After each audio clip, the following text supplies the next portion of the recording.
ہرقل شاہ روم نے قریش کے قافلے میں ایک آدمی بلانے کو بھیجا، اور اس وقت یہ لوگ تجارت کے لیے ملک شام گئے ہوئے تھے، اور یہ وہ زمانہ تھا جب رسول اللہ صلی اللہ علیہ وسلم نے قریش اور ابو سفیان سے ایک وقتی عہد کیا ہوا تھا۔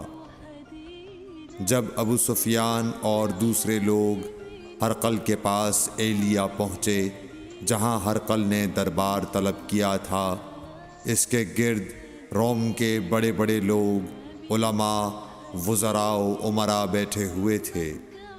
ہرقل نے ان کو اور اپنے ترجمان کو بلوایا، پھر ان سے پوچھا کہ تم میں سے کون شخص مدعی رسالت کا زیادہ قریبی عزیز ہے؟ ابو سفیان کہتے ہیں کہ میں بول اٹھا کہ میں اس کا سب سے زیادہ قریبی رشتہ دار ہوں۔ یہ سن کر ہرقل نے حکم دیا کہ اس ابو سفیان کو میرے قریب لا کر بٹھاؤ اور اس کے ساتھیوں کو اس کی پیٹھ کے پیچھے بٹھا دو۔ پھر اپنے ترجمان سے کہا کہ ان لوگوں سے کہہ دو کہ میں ابو سفیان سے اس شخص یعنی محمد صلی اللہ علیہ وسلم کے حالات پوچھتا ہوں، اگر یہ مجھ سے کسی بات میں جھوٹ بول دے تو تم اس کا جھوٹ ظاہر کر دینا۔ ابو سفیان کا قول ہے کہ خدا کی قسم اگر مجھے یہ غیرت نہ آتی کہ یہ لوگ مجھ کو جھٹلائیں گے تو میں آپ صلی اللہ علیہ وسلم کی نسبت ضرور غلط گوئی سے کام لیتا۔ خیر، پہلی بات جو ہرقل نے مجھ سے پوچھی وہ یہ کہ اس شخص کا خاندان تم لوگوں میں کیسا ہے؟ میں نے کہا وہ تو بڑے اونچے عالی نسب والے ہیں۔ کہنے لگا اس سے پہلے بھی کسی نے تم لوگوں میں ایسی بات کہی تھی؟ میں نے کہا نہیں۔ کہنے لگا اچھا اس کے بڑوں میں کوئی بادشاہ ہوا ہے؟ میں نے کہا نہیں۔ پھر اس نے کہا بڑے لوگوں نے اس کی پیروی اختیار کی ہے یا کمزوروں نے؟ میں نے کہا نہیں، کمزوروں نے۔ پھر کہنے لگا اس کے تابعدار روز بڑھتے جاتے ہیں یا کوئی ساتھی پھر بھی جاتا ہے؟ میں نے کہا نہیں۔ کہنے لگا کیا اپنے اس دعوی نبوت سے پہلے کبھی کسی بھی موقع پر اس نے جھوٹ بولا ہے؟ میں نے کہا نہیں، اور اب ہماری اس سے صلح کی ایک مقررہ مدت ٹھہری ہوئی ہے، معلوم نہیں وہ اس میں کیا کرنے والا ہے۔ ابو سفیان کہتے ہیں میں اس بات کے سوا اور کوئی جھوٹ اس گفتگو میں شامل نہ کر سکا۔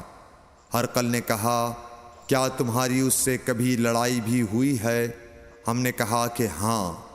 بولا پھر تمہاری اور اس کی جنگ کا کیا حال ہوتا ہے؟ میں نے کہا لڑائی ڈول کی طرح ہے، کبھی وہ ہم سے میدان جنگ جیت لیتے ہیں اور کبھی ہم ان سے جیت لیتے ہیں۔ ہرقل نے پوچھا وہ تمہیں کس بات کا حکم دیتا ہے؟ میں نے کہا وہ کہتا ہے کہ صرف ایک اللہ ہی کی عبادت کرو، اس کا کسی کو شریک نہ بناؤ، اور اپنے باپ دادا کی شرک کی باتیں چھوڑ دو، اور ہمیں نماز پڑھنے، سچ بولنے، پرہیزگاری اور صلہ رحمی کا حکم دیتا ہے۔ یہ سب سن کر پھر ہرقل نے اپنے ترجمان سے کہا کہ ابو سفیان سے کہہ دے کہ میں نے تم سے اس کا نسب پوچھا تو تم نے کہا کہ وہ ہم سے عالی نسب ہے، اور پیغمبر اپنی قوم میں عالی نسب ہی بھیجے جایا کرتے ہیں۔ میں نے تم سے پوچھا کہ دعوی نبوت کی یہ بات تمہارے اندر اس سے پہلے کسی اور نے بھی کہی تھی تو تم نے جواب دیا کہ نہیں۔ تب میں نے اپنے دل میں کہا کہ اگر یہ بات اس سے پہلے کسی اور نے کہی ہوتی تو میں سمجھتا کہ اس شخص نے بھی اسی بات کی تقلید کی ہے جو پہلے کہی جا چکی ہے۔ میں نے تم سے پوچھا کہ اس کے بڑوں میں کوئی بادشاہ بھی گزرا ہے تو تم نے کہا کہ نہیں۔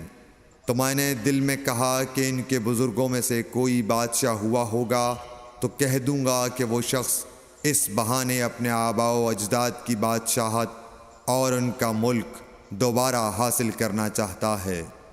اور میں نے تم سے پوچھا کہ اس بات کے کہنے یعنی پیغمبری کا دعویٰ کرنے سے پہلے تم نے کبھی اس کو دروغ گوئی کا الزام لگایا ہے؟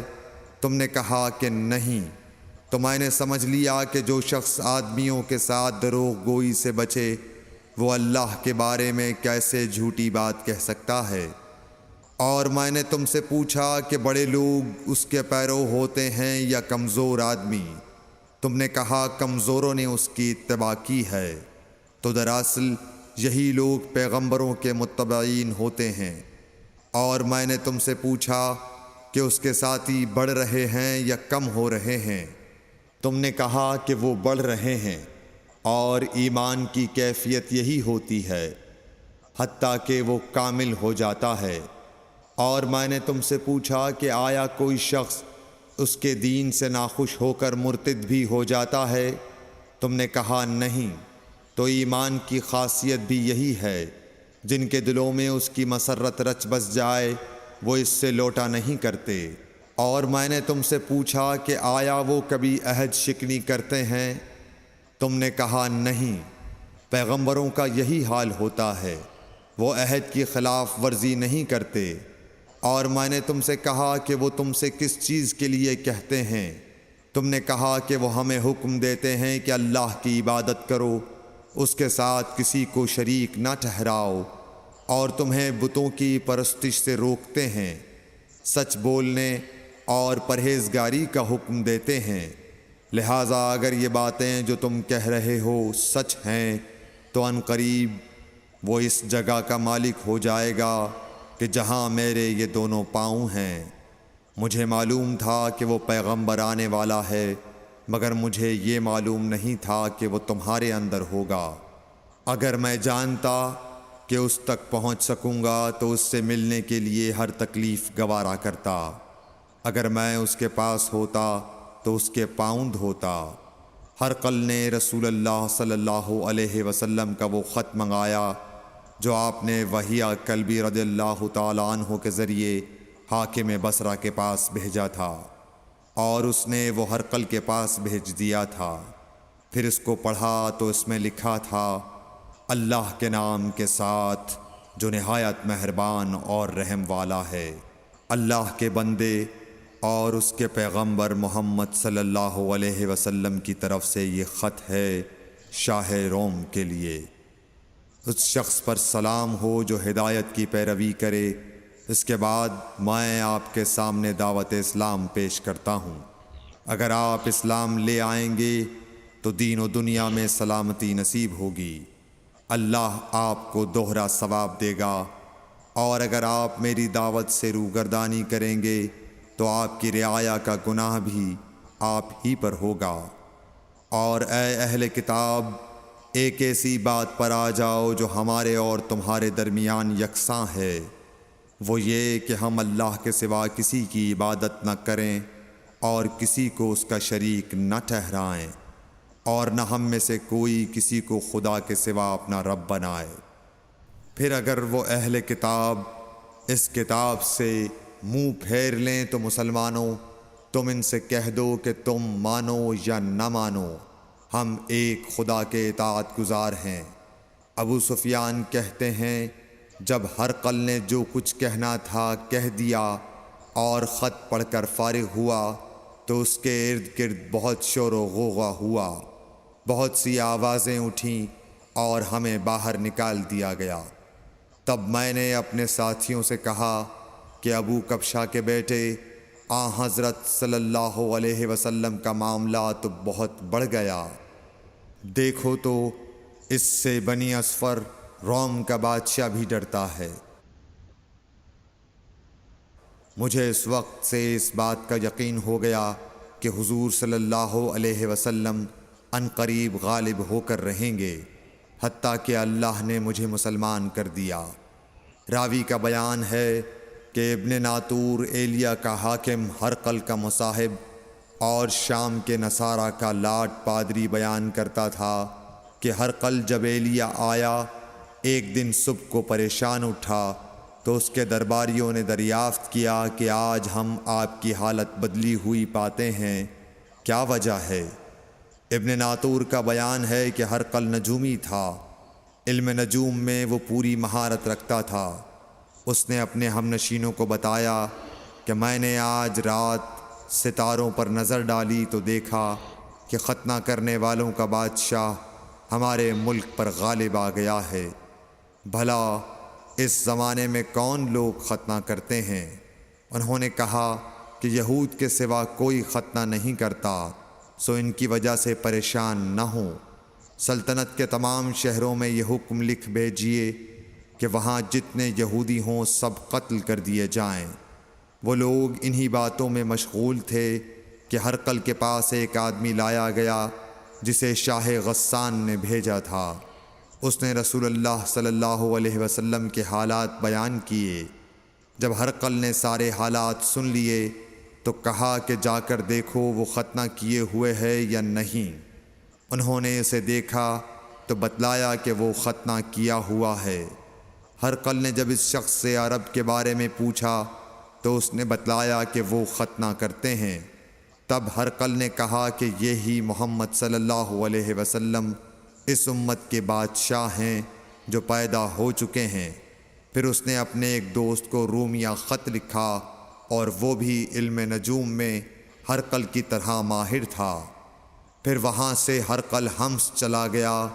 ابھی حمص سے نکلا نہیں تھا کہ اس کے دوست کا خط اس کے جواب میں آ گیا۔ اس کی رائے بھی حضور صلی اللہ علیہ وسلم کے ظہور کے بارے میں ہرقل کے موافق تھی کہ محمد صلی اللہ علیہ وسلم واقعی پیغمبر ہیں۔ اس کے بعد ہرقل نے روم کے بڑے آدمیوں کو اپنے حمص کے محل میں طلب کیا اور اس کے حکم سے محل کے دروازے بند کر لیے گئے۔ پھر وہ اپنے خاص محل سے باہر آیا اور کہا، اے روم والو، کیا ہدایت اور کامیابی میں کچھ حصہ تمہارے لیے بھی ہے؟ اگر تم اپنی سلطنت کی بقا چاہتے ہو تو پھر اس نبی صلی اللہ علیہ وسلم کی بیعت کر لو، مسلمان ہو جاؤ۔ یہ سننا تھا کہ پھر لوگ وحشی گدھوں کی طرح دروازوں کی طرف دوڑے، مگر انہیں بند پایا۔ آخر جب ہرقل نے اس بات سے ان کی یہ نفرت دیکھی اور ان کے ایمان لانے سے مایوس ہو گیا تو کہنے لگا کہ ان لوگوں کو میرے پاس لاؤ۔